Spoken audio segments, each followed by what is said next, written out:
संस्कृत सुरक्षा पाई अंटा भिड़िले कुबेडेका सरपंच। आसंता डिसेंबर 25 रु 31 तारिख बरगढ़ जिला भेडेन ब्लॉक कुबेडेका ग्राम रे हेबो संस्कृत प्रशिक्षण शिविर। संस्कृत भाषा हेउछि भारतीय संस्कृतिर मूल आधार। संस्कृत न जानिले वेद उपनिषद तथा अन्यान्य मूल्यवान ग्रंथ और साहित्य जानिबा कष्टकर अटे।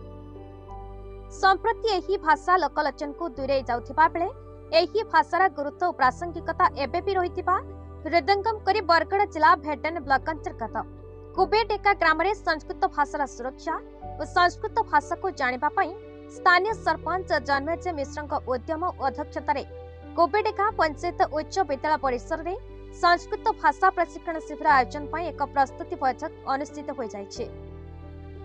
आसंता डिसेंबर मास 25 तारिख रु 31 तारिख मध्य अनुष्ठित हेबाकु थिबा ही संस्कृत प्रशिक्षण शिविर में सामिल हेबे पंचायतवासी।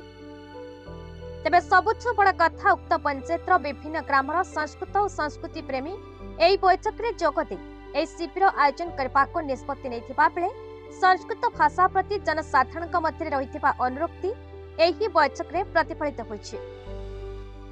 तेबे ही बैठक रे एही ग्रामर बरपुत्र पश्चिम ओडिशार वरेण्य पंडित स्वर्गत बाचस्पति कर शर्मा सुपुत्र डॉक्टर सत्यव्रत कर मुख्य अतिथि भाव जोगदे संस्कृत प्रशिक्षण शिविर आवश्यकता और संस्कृत भाषार व्यापकता उपरे गभीर आलोकपात करथिले।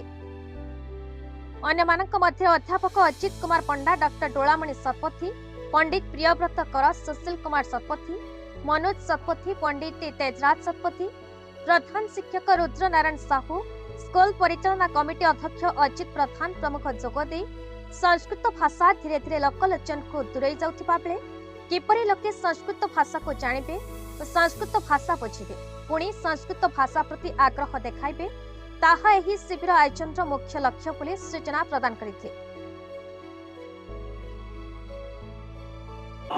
संस्कृत प्राकृत रे होचे लोणम ल कारण मळ हमर सम्बलपुरी गाना लूण नून लटा नय होला।